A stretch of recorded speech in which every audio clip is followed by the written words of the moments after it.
Welcome back to recording. the WAD. The WAD? The WAD. Oh, because of the Will of D's. I get it. Yeah, we're back All with right. the WAD. 3, 2, 1. Welcome back to Will of These, where you get your One Piece related content. I'm here with my co-host, Kiru Momo. What's up, boys? People, girls, people don't conform to gender norms. Cody Chopper. Nussle's woke now. Insane. Matt in the morning. Kaiser. And then Aphrodite Sakura. And today we're going to be talking about, one of the legends. Unfortunately, Akira Toriyama at 68 has passed away. Unfortunately, and I'm pretty sure, listen, this is a One Piece channel, but we all really resonate with the Dragon Ball story because we're One Piece fans. The One Piece is literally a child of Dragon Ball, so I guess we wanted to, express like how much Dragon Balls or Toriyama was meant to us and an influence in our life and everything, because this is such a, you know what I mean? This is like one of the greats are passing away right now. It's just like we want to reflect how much he has impacted our lives with the content that we consumed. It's like especially One Piece with Oda and everything, right? Because Oda is unapologetically probably one of the biggest Dragon Ball fans of all time, right? And just in our lives also. I don't know if y'all want to kick it off from there or not, but yeah, no, I don't know, Shaw. You gonna kick off? I don't even know where to start, bro. I've said it like so many times in the last couple days. Like, this man was the grandfather of shonen, manga, and anime. If it wasn't for Dragon Ball, not even just Dragon Ball, if it wasn't for Dr. Slump, Dragon Ball Z, so many anime, manga, video games, like so many forms of media would not exist today. Like, I was saying it before we recorded, right? But I was like, it's really like Lion King, where this man was like, everything the light touches is his, right? Because his influence reached that deeply. Like, things you wouldn't even think about, were inspired by him and like the work that he's done. And I guess to me, like, if you've been watching the channel for a while, you know that I grew up watching anime. Ever since I was a kid. Like, I think Dragon Ball, it was either Dragon Ball or Pokemon, one of the first animes I ever consumed. I watched all of Dragon Ball growing up. I watched all of Dragon Ball Z. I've watched GT. I've watched a ton of the movies. I didn't watch Super just because I didn't resonate with it, but I might give it a chance now. Just growing up, like pretending to hit Kamehamehas, pretending to do like tri-beam cannons, special beam cannons, like playing around at recess doing Dragon Ball Z moves. Bro. The whole thing, I'll never forget arguing with my friend saying the Makanko Kafu or special beam cannon, bro. Yeah. And like, which one we doing, bro? Man, I'll never forget that, bro. I can just remember so many points in my life, like, bro, the first time Goku hit the Spirit Bomb, I'll never forget. The first time, do you remember the first time Goku was like, I need your energy, lend me your energy? I remember just putting my hands in the sky. I'm like, I got you, Goku. I'll give you my energy, bro. We go defeat this evil together. Bro, I was reading that in the fucking comic, bro. Like, I still got the comic. I was putting my hands up reading, bro. Like, I need to help out. Yo, I remember getting mad at the niggas in the comments. Like, why the fuck are y'all niggas not putting your hands up, bro? Right? There's just so many small moments in my childhood, just growing up, I can remember. That Toriyama influence, like playing the video games, bro. Like, again, it's something I've talked about so much, like to so many different people the past couple of days, but playing Dragon Ball Z Budokai 1 I vividly remember going to the flea market, picking up the game, begging my mom, I need you to hit the gas, speed home so we can play this. We're ripping the plastic off the cartridge. Back when they used to have the little booklets for video games, flipping through the booklet, reading the back of like the game container, frame one throwing hands on my brothers, like, you know, we're like, oh, I'm gonna be Goku, I'm gonna be Vegeta, I want to be Piccolo, just like, oh my, it's. Bro, I'll never forget the first thing I did when playing Budokai 3. This is how you know I used to want to be different as a kid, bro. Yeah, I remember I got Budokai 3 like in first or second grade because my uncle found out I liked Dragon Ball Z, so he got me a Dragon Ball Z game, Budokai. I never even asked for this game, by the way. He just knew I liked Dragon Ball Z and bought, and that was like the best game he ever bought for me. The first thing I did, I was like, I'm gonna play as Tien, bro. Oh my goodness. I was like, I'm gonna do Tien's story, bro. I didn't even hate, because I like playing the Yamcha, because I wanted to be different too. I'm like, these Goku's main. Look at me, Vegeta main, bro. I'm a Yamcha main. I always wanted to be a Yamcha fan, because it's like, I watched, when I first started watching Z, it was on Nicktoons, and I watched it in the middle of, in the Frieza arc, so I didn't really get to know all the humans, so I used to think they were so cool. I was like, bro, I gotta be a Yamcha fan. I like, in my head, I always built up being, and it's like, wow, like, you know what I mean? He looked like, so to me, Yamcha, like with the long hair, not with the short hair. When Yamcha got short hair, he lost all of his aura to me. But it's like, yo, like, with Yamcha, like, I was like, that's gotta be a cooler version of Goku. Look at him, like how he stands stuff. He got the same gi. He got long hair. He got a scar. That's just a cooler version of Goku that I see when he just gets his ass whooped. I'm like, damn. What the fuck, that just goes to show how iconic Goku is. How iconic all of his works are. Because like as a kid who didn't like grow up like watching Dragon Ball all that much, it was still like everywhere in every piece of media that I've seen, like Super Saiyan references in every cartoon, like even kids at school, you know, referencing it, talking about it. Bro, like it got to the point where like I remember I was having a conversation with some people in high school. They were like, oh, what was your favorite anime growing up? And one kid was like, Dragon Ball. And he was like, oh, Dragon Ball doesn't count because everyone watched Dragon Ball. Like Dragon Ball's everywhere, bro. Yeah, it's crazy because I was talking about it with my mom, bro. I remember I think it was like a day or two ago. I told her like, oh, did you know the creator of Dragon Ball passed away? And she's like, Toriyama? And I'm like, you know his name? And she's like, hell yeah, bro. She's like, you guys used to watch that show so much growing up. She was like, I used to play the games because I remember this apparently because I did used to play Budokai 3 with my mom. She used to tap in for some matches, and the fact that my mom, a freaking Canadian immigrant, knew about Toriyama, like again. That's crazy. In the game. Toriyama? Yeah, she said Toriyama's God. And I was like, there's no way my mom knows who Toriyama is. No, it's like if she said creatable Dragon Ball Z, she would be like different, right? But she said Toriyama. Yeah, she said Toriyama, and I'm like, how do you know his name? And she was like, nah. She's like, what do you mean? They have Goku floats in the Macy parades every year. Everybody knows Goku. Everybody knows Toriyama. Yeah, I mean, that shit's crazy, man. Nah, growing up, I don't know, Matt. Do you want to say anything before we get there? I have a lot to say. Too much, in fact. Nah, go so let it rip. You're gonna let the conversation like flow with it. I'm assuming. Yeah, you guys got it for now. Nah, but it's like, I don't know. It's crazy thinking about it because like they started up. Like I feel like I'm so happy that I got to watch it the way how I did because the way how I got to learn the series is so different from everybody else. Like it's my own unique experience and I really like that.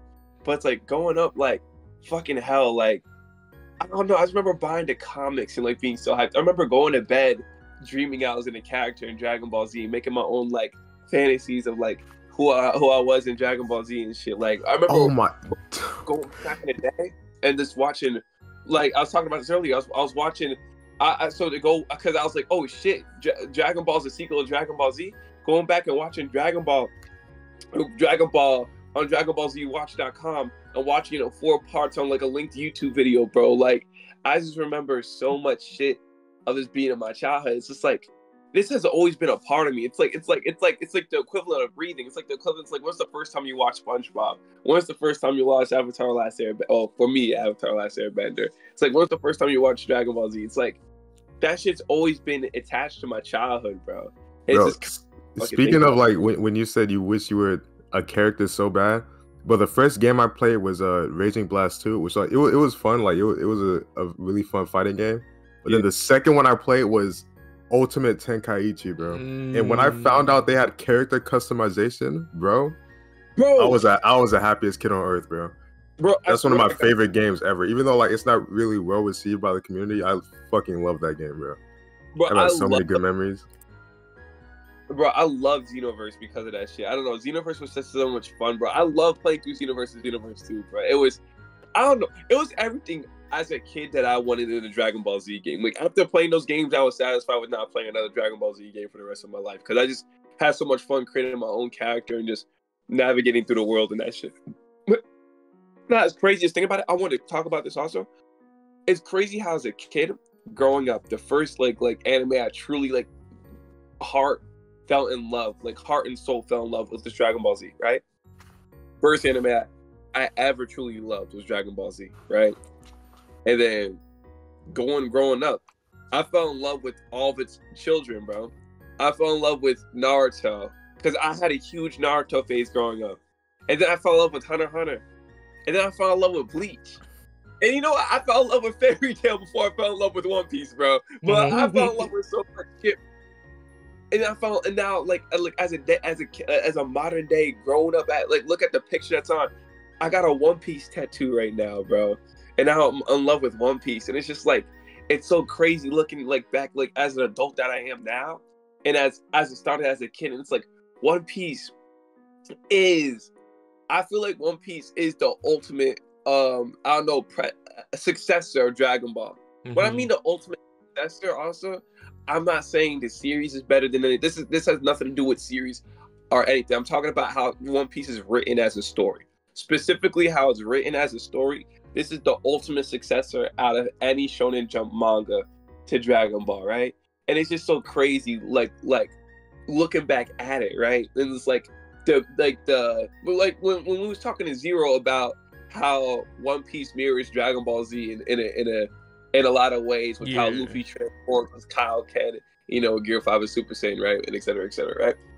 Even though that discussion was like a little silly, but overall it was a pretty good discussion, right? Is looking back at it, I don't know, it makes me emotional a little bit just thinking about it, bro. Like, holy fucking shit, like I'm still in love with the same story, high key, because me loving One Piece made me revisit Dragon Ball Z and Dragon Ball, and now I love Dragon Ball and Dragon Ball Z more because of how much I love One Piece, and I'm able to appreciate both of these mediums. And I don't know, it just makes everything better. And it just, I don't know why, like, me loving One Piece made me appreciate Dragon Ball more, made me appreciate Naruto more, made me appreciate Hunter x Hunter more, made me appreciate everything I've ever read more, like, getting into this. I don't know, it's like, I don't know, it's just crazy. It is fucking crazy that I'm still in love with Toriyama's influence years after. And that's not counting the video game that he influenced. That's not counting Dr. Slump, because I know the West doesn't know that much about Dr. Slump as it should or shouldn't have. I don't know. Reading it, bro. What's up? I started reading it. I picked it up 2 days ago. Yeah, I might have to tap into, because I knew about Arale, but I never knew about like the series that she came from. But and I didn't even know like I guess I'll touch on the video game stuff. Like we have like a where's the tweet, bro? Where's the? I never knew that the Mario run was based off Arale from Dr. Slump, and like Sonic shit also, bro. Yeah, like the Sonic stuff. Like, I never knew. Like, this is what I'm talking about, bro. The Toriyama influence is crazy. The fact that he inspired both Sonic and Mario. Cause like, look, bro, that's the hat from Mario 64. That's the flying hat, bro. That's the run. That's the whole opening, bro. Like, Sonic's whole DNA is like it got bits and pieces of Dragon Ball. Super Sonic, right? Oh my god. Toriyama's hand was in Sonic, bro. There's 7 Chaos Emeralds, right? Bro, he goes Super Saiyan, buddy. 7 Chaos Emeralds, 7 Dragon Ball, Super Saiyan. Bro, they just introduced Super Saiyan 2 Sonic like a month ago or something. It's crazy, bro. No, it's crazy, and that's not even like regarding Dragon Quest and the art in Dragon Quest. Like, just him being the main artist of Dragon Quest. We could talk about Chrono Trigger and everything, but it's like we're just focusing on influence. The fact that he was the main artist for Dragon Quest, like everything of every JRPG, Pokemon, Final Fantasy, those are his sons, bro. Yeah, you know what I mean? I don't know. I wish I had the tweet here because I wish I thought of bringing it up, but If it wasn't for Dragon Quest, there wouldn't be a Final Fantasy. The guy who made Final Fantasy said, bro, I took a huge inspiration from Dragon Quest. And we already know about the lore about Final Fantasy. It was supposed to be the last game. They were like, hey, bro, we're going to all or nothing this. So the fact that they said our last work, or what they thought was going to be their last work, Final Fantasy, was heavily inspired by Dragon Quest, again, the Toriyama influence is insane. And I guess a little more to poke on Final Fantasy. I know this isn't like 100% like, oh, inspired. Cloud is supposed to be like a clone of Teen Gohan, but like I was saying before we recorded, right? I never realized how similar. Like when this game came out, I don't even know when Final Fantasy VII came out. I still haven't played the game, but I plan on it. But this old ass game, the fact that it's 2024 and I just realized, bro, literally looks like Teen Gohan is so crazy to me, bro. Oh, I thought he was always Gohan, bro. I mean, I don't know. Maybe when I looked at Cloud, I'm like, Gohan, bro. Like, it never clicked for me. That's great. That's the thing. Like, it's 2024, and I'm still finding out things that Toriyama influenced, bro. Because this never clicked. I never thought, oh, hey, bro, this is freaking Teen Gohan with the Piccolo suit on. It never clicked for me until like a couple of days ago. I didn't even know who Cloud was, but I thought, oh, they got Gohan in the style, bro. Like, what the hell? You know what's crazy? It was crazy. As a kid, I probably thought that. Yeah. Like as a kid, I probably thought that, and I just like, oh, that's Teen Gohan when I saw Cloud. Hey, they gave Gohan his own game. That is hilarious. Yeah. But I don't know. Teen Gohan's iconic like that, bro. It's insane. But yeah. I just want to thank these manga because Toriyama is obviously one of the pillars in my life that really showed me what it means to live life as a journey. My three pillars back in the day were Togashi, Toriyama, and now recently it's Oda, and they just all came perfectly at my times of life. Like I never even knew about One Piece back in the day until I like 2015, and it came perfectly into my life. But before it was Toriyama and Togashi, and their message really like helped me really look at life in a different way than what the other cartoons showed me, because I wasn't really like another cartoon that I watched back then was like Digimon, but Digimon didn't really show me what Toriyama's story and Togashi did. So I'm very thankful for that. I agree with them. I like Toriyama definitely came in a perfect part of my life. Like I don't know, I like the grand sense of like adventure in life. Like Toriyama was so good at doing that, right? And it's like it's not just with Toriyama, like Kishimoto also like I related so much with like Kishimoto and Naruto growing up because just being like different, like the run of the pack of like of people that around like how can you not resonate with Naruto? I feel like we all feel like the run of the pack one point in our life, right? Mm-hmm. So it's like I resonated with Naruto. It's like strive to be great and et cetera, right? I wasn't Naruto running, but you know what? Maybe I should have been. I'm done hating on people Naruto running, bro. They the most. Those are the real Naruto fans. I don't care, bro. Let them cook, bro. I was throwing up Hanjutsus. I was doing the Naruto run, bro. I was freaking. Oh my god, bro. I was doing the run. I was doing the jutsus, bro. The jutsus were fire. Yeah, but they were fire. Fire style, bro. Anytime. Yes, sir. Fireball jutsu, bro. Yeah, no, and then just going back to it, it's like, and now Oda with One Piece, it's like, I don't know, like Hunter x Hunter definitely resonated with me a lot, but like I feel like Hunter x Hunter gave me the same feeling Dragon Ball did, like a new experience, just in a crazier way. But fucking One Piece, bro, like I don't know, with Luffy, like. It just like his thought, like Oda's message about following your dreams just resonates with me so much in this day and age, and it's just like fucking crazy. And no, you know what's the crazy thing? Seeing Kishimoto and Oda, like they've come out with their statements. We don't need to cover their statements right now, but coming out with the statements how they was both fangirling over getting like Toriyama's like how much they're Dragon Ball fans and like how much they value Toriyama sensei and everything. Both Kishimoto and Oda, and Toriyama being like, like Toriyama basically put them both them niggas on at the same. Oh my god, bro! Reading those statements, it was just beautiful, bro. Because like I just love seeing like writers acknowledge other writers and like how they learn from each other is just so inspiring. And the fact that both Kishimoto and Oda were referencing each other in their own statements, I was like. I don't know. I was like, You know what I mean? It's like, God damn, bro. It's insane.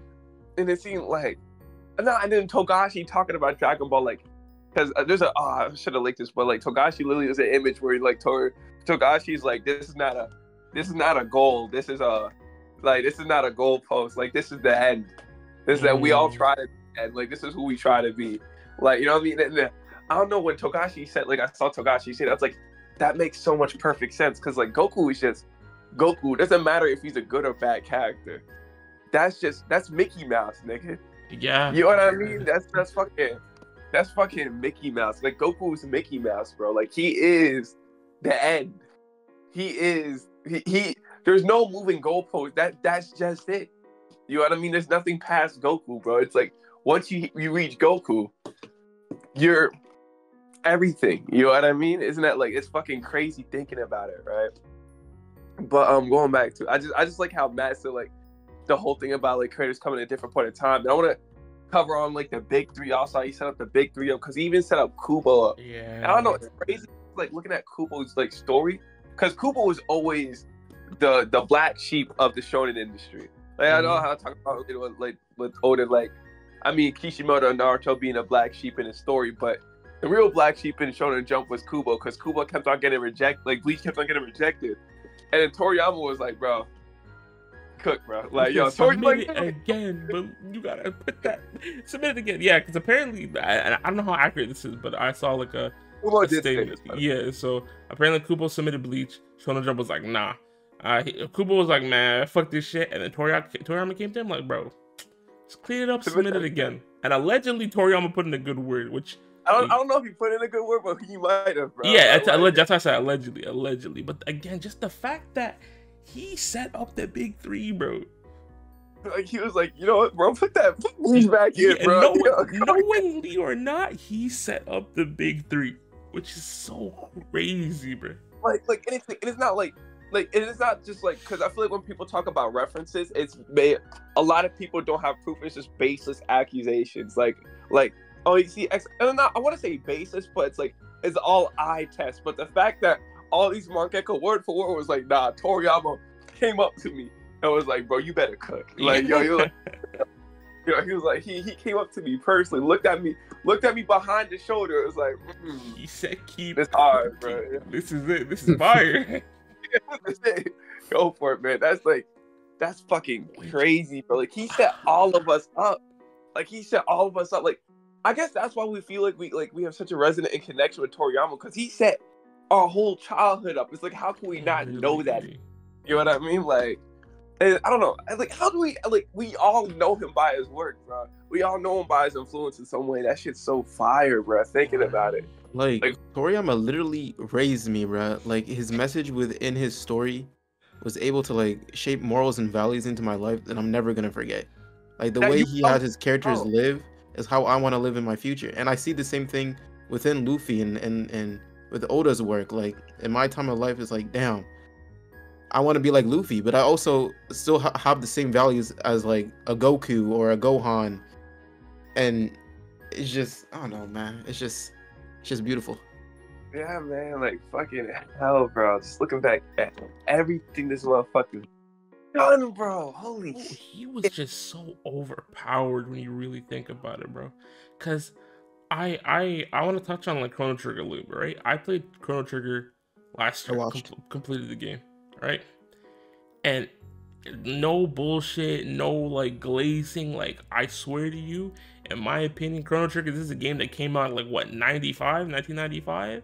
In my opinion, it holds up to your modern day JRPGs. Like, all these crazy JRPGs we have today, like the Persona games, the SMTs, like Atlas Brain Rot. I'm telling you, Chrono Trigger was such an amazing experience. Like, when I don't even know like how to explain it. Just like, and the fact that I don't know how involved Toriyama was with the story, right? But just again, the fact that he had his hands in that pot, bro, ridiculous.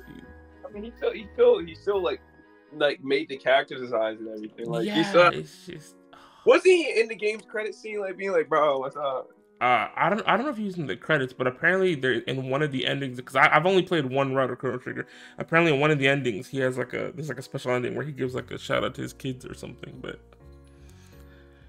man, but oh my god, like I said, just an overpowered individual, bro. He really had too much strength. He had too much confidence. Yeah, no, he has so much power. Aura. I feel like there's so much shit we could talk about, bro, Toriyama. Like we're not even scratching. Yeah, because we got all these tweets here. We got like obviously the statement of him passing and how he passed away, unfortunately.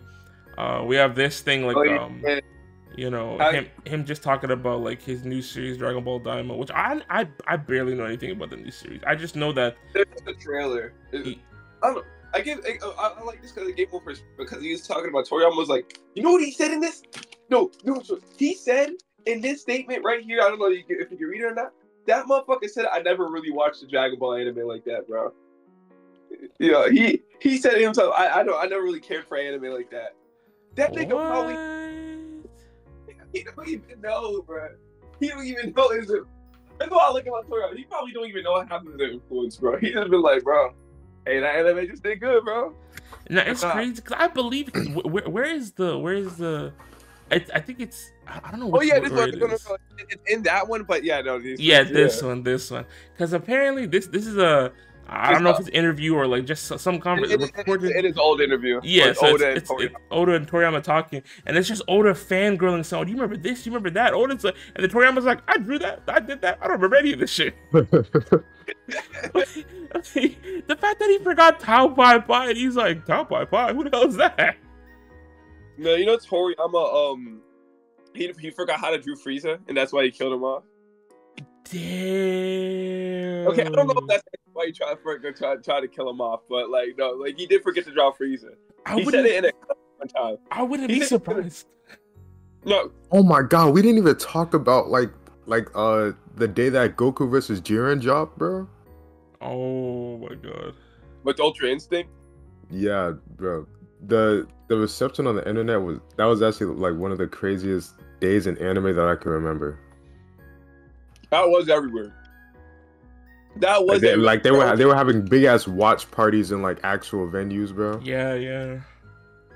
How did everybody know that was like that was the episode? I was like, probably because of the previews of last week or something like that. I feel like it's the same way we know like when big things are happening in One Piece, or like we like between the previews and the next time on whatever, and we're like, oh shit, this is about to be some crazy stuff. Yeah, no, it's crazy, man. Looking back at it, it's like, I don't know. Holy shit, bro. Like, the Ultra Instinct shit. That definitely was a moment where the internet whole stopped. Ultra Instinct, bro. People, Ultra Instinct on the internet was crazy, bro. Cause like people were looking for anywhere to find it, bro. Crunchyroll kept crashing. Yeah. People were on YouTube trying to look for the episode. They couldn't find it. It was a great time. Ultra Instinct was a great community moment. What a fucking goat, bro. I swear to God, man. Holy shit. He gave us so many moments, bro. So many fucking moments that he did. There's something I want to talk about, but I forgot. Like, it left my head, but it's like, I guess that's what happens when you're like the GOAT, bro. Right? There's just too much to talk about. Cause like I said, we had all these things up that I feel like we barely touched on, like all these interactions with Oda and Toriyama. Like this one is so funny to me that apparently. Oh yeah, that one. Yeah, Toriyama. Someone introducing the. Where this guy Tokihiro Masaya was basically like, oh, Oda, you want to beat Toriyama? You go, bro. I'll go bring him over to you at some like award show or something. And like, man, bro, like I'm just happy that I'm sure like there are a lot of people that were inspired by Toriyama didn't get to meet him like personally, but I'm glad that a lot of people did. I'm glad like people like Oda, Kishimoto, Kubo, like all these like creators were able to meet Toriyama, meet their hero, and be like, hey man, like you were my world to me. So where is it? I think it's fuck, I freaking closed it back. It's like right here. Let us begin, Oda Sensei. Please explain how you feel about Toriyama Sensei. Of course, he's God. He's in an entirely different. They can't even. Oh my god! They can't even see what I'm trying to show on the thing. But let me just zoom in and bring it over for y'all. He's Like God. he's in a Wait, how entirely recent was different this interview? dimension. This was, I don't even know how old this is, but it's This is years ago. Yeah, It's it's like, really old. like I'm pretty sure this is in the 2000s, bro. Yeah. like he referred to Toriyama as a god. So like this man, like Toriyama, he was really these people's like, he was everything to these people. He was everything to a lot of people, you know. Like, bro. He's God. yeah, like Actually, I kind of understand it, because it's That like, makes sense. if there was a path that people were making fun of, like it's like anime and manga that's childish, why are you doing that? And then you got like Toriyama that's paving the way. Like, damn, even adults are like, yo, this Goku got kind of fire. And then he sets up this path for other mangakas to be like, yo, you're saying I have a path to go through that can resemble at least a little bit of success. That's kind of like when you try to open your own doors, it's hard as hell. Now you know what Toriyama started making manga, right? Like he started drawing and wanted to submit. He wanted to get easy money. Like he never really wanted to become a mangaka. He just wanted easy money, right? So he submitted one of his manga to a I don't know. It was like a jump contest or something. I don't know. It was like maybe it was jump or maybe it wasn't. And he got dead last in the contest, and that nigga got so mad. He was like, "Bro, I need to make some heat, bro." He was like, "Bro, I can't believe it. Take all my shit." I love that, bro. He really said, "I need my lick back, bro." And then he made Dr. Slump, bro. He said, "What? He You was like, think that's trash? Let me show you, bro." yeah, he was like, "Look, they said my shit garbage. Let me cook." I wasn't even trying, bro. Let me show you what I actually tried, bro. Yeah, I just wanted my money, bro. Which is crazy looking back at it, man. And Dr. Slump being like an icon in Japan, and I guess in the Eastern world, bro. I don't know if you like. I'm pretty sure maybe Dr. Slump is more so of an icon in the East than it is in the West, obviously. But that's just crazy, bro. Like, holy shit. Hey, man. So that's how a goat moves, bro. I don't know. That's something I like about Tori. I just feel like this nigga doesn't give a shit. He just started doing like the fact that let me try. That's what I wanted to find. I wanted to find the comic because he was gonna kill off Vegeta, but then he got scared of killing off Vegeta because he became too likable. Which is crazy. Vegeta was such a piece of shit, bro. Yeah, no, looking back at it, that's what I was saying. Looking back at it, like remember when I was talking about Namek earlier? I was like, bro, I knew Vegeta was a dickhead because Vegeta was not a good person. But like the only time Vegeta might have somewhat been a good person is when he saw Trunks die, and that's it, bro. Like My baby boy. Yeah, my baby boy. that's the bridge, but going back to it, like, oh my Dragon Ball Z abridged. Oh my god, bro. I was watching Dragon Ball Z abridged on a fucking BlackBerry, bro. Oh, BlackBerry? I was watching this shit on a BlackBerry, bro, on everything. I was watching that on a BlackBerry after going to karate school and getting McDonald's, bro. That shit, you don't even know what's below 240p, bro, until you watch YouTube on a BlackBerry, bro.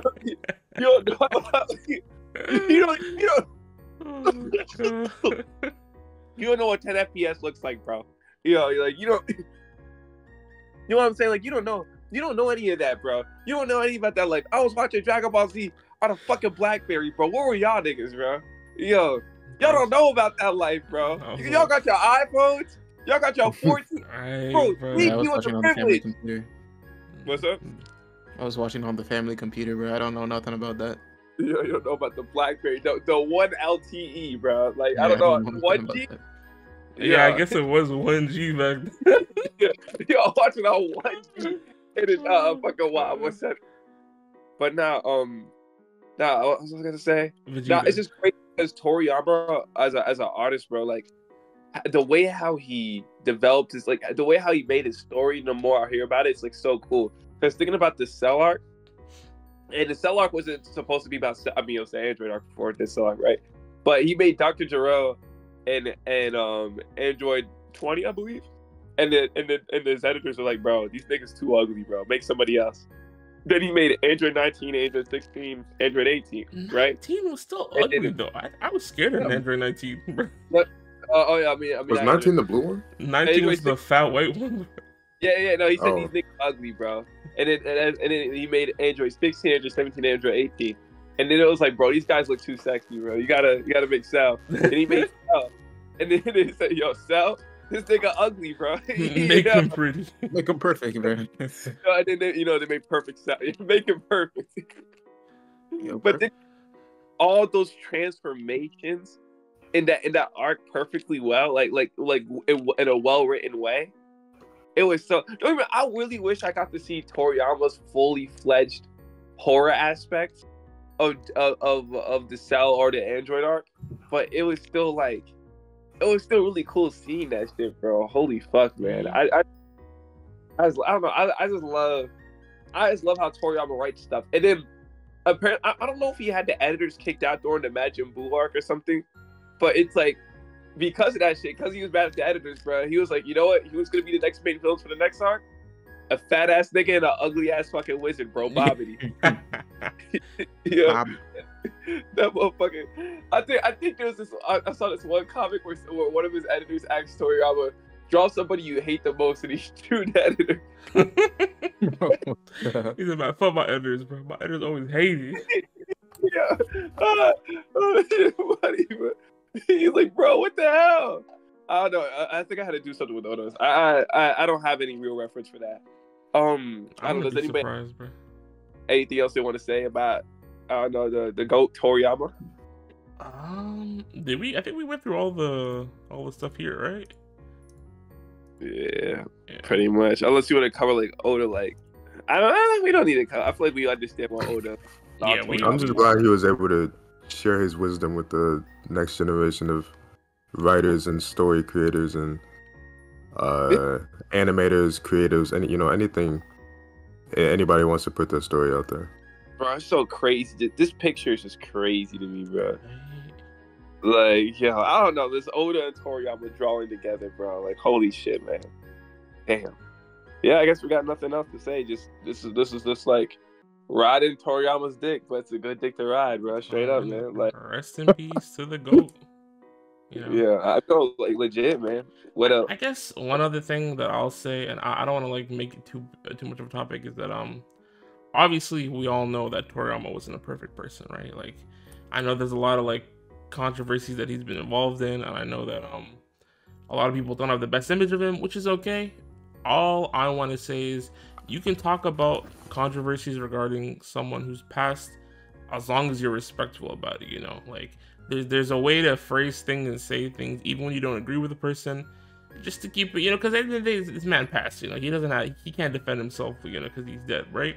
And that doesn't mean that the things he may have done wrong in his life or may have done incorrectly just wash away because he died, right? But I don't like how a lot of people are just talking like in a crazy way about it, so I just like keep that in mind. Like, again, we're not gonna say Toriyama's perfect. We know there's a lot of controversy with like characters he's made, things that he's done, but as long as you can speak on those things in a somewhat like cordial way, I think it's fine to talk about them. Yeah, I agree. Yeah, so that's all I'll say. 100% agree on that. Like, we can talk about a man's body of work in life. Yeah, and that discussing a man's body of work in life in an honest way, which we have been. We clearly, and it's like if there's some negatives in that body of work, we can discuss that. Just make sure we everybody's open to all the nuance around those topics. Yeah, because like again, like it's stuff that we talked about here before, but at the end of the day, it's not just a thing specific to Toriyama. It's a thing just like with the manga anime industry as a whole. Like we shouldn't like just pinpoint and like shoot one guy when we know it's a much bigger problem overall. But yeah. Here's my ignorant statement. I know he set a positive impact in my life, and I felt like he left the world a better place. That's all I can say. I mean, that's your experience, so yep. No one can knock that.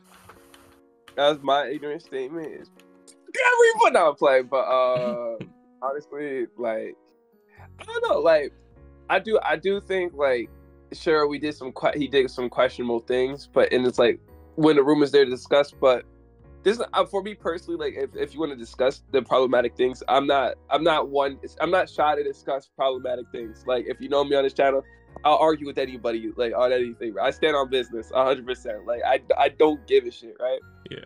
But I guess I'll say specifically pertains to this video. just in general. It's like this was like out of respect for him, and it's like he's done so much influence and good, like Matt said, for the world, or just like for storytellers around the world, that he deserves the respect and honor before we can. In my opinion, he deserves the respect and honor. Rather, so it's like we don't really need to focus on those bad things. We can discuss them when the discussion is there. Yeah. But the impact that he has is so grand and great, and like it's such a goal for everybody around the world that I doubt his negatives need to be covered that much. Yeah. Like I said, they can be talked about, they can be discussed about in good taste. But at the moment right now, he deserves his flowers and respect and the love that he's getting from everybody. It's not undeserved. It's fully deserved. Everybody, like I said, he was the goal. And it's like, I feel like to be as great as somebody like him, you have to do. Now, okay, I'm not saying you have to be evil, and I'm not calling him evil, but it's like to be as unapologetic as he was, like the way how because Toriyama even joked about it himself. That nigga he had 6 days to work on a manga, bro. He spent all those 6 days sleeping, and in the 1 hour, like he was turning his homework like last minute, bro. How he was making Dragon Ball, he was turning that like. Until he saw how it affected like the anime, because he in the Diamond thing, he saw how he met an animator, and he saw like how the work of an animator. He's like, oh shit, I gotta tee up with my drawings and make it more timely scheduled so y'all can work better, bro. But or so I can help y'all out with y'all work, right? But it's like he's done so much that, like the goalpost of who he is, that I feel like you know what I mean. I was forgiven, and if we're talking about some of his designs, he has gone back and learned to redesign a lot of his characters, or not redesign, but for draw more positive depictions of characters that were unflattering back in the day, and that he drew in like in the late 80s and early 90s. Yeah. So, you know what I mean? Much love to him. And yeah, bro. We're not meat riders. We're just giving our respects to our goats. Goats! Shout out to the person. I don't know if I'm ever gonna check out Dr. Slump, maybe, but it's like, hey, I probably will. How many chapters is Dr. Slump? Like 100 and something. Yeah, that's light work. That's like a day and a half reading. Let me see. I know it got an anime. The anime got like a few, like 70 episodes. It's 235 chapters. 235? That's like a couple days reading. That's light work. I caught up on Blue Lock in like 2 hours, bro. That's easy. That's light work. Kyle, any closing statement? Just rest in peace. Yeah, man. I guess we got everything we had to say, man. Yeah. In conclusion, Dragon Ball GT will always be better than Super. If you made it this far into the video, thank you so much for watching. If you enjoyed it, drop a like on it. And if you want to see more from us, consider subbing to the channel. Let us know how you felt about Toriyama, how he influenced your life, the media that you consumed. Like I said, Rip to the GOAT, the grandfather of shonen manga and anime. Arguably the man who has the most influence in media, at least in my life. He will be missed, but he'll live on through all his work and, the people and their work that he's influenced. So, rest in peace, Akira Toriyama. Thank you for everything you've given us. Yeah, peace out.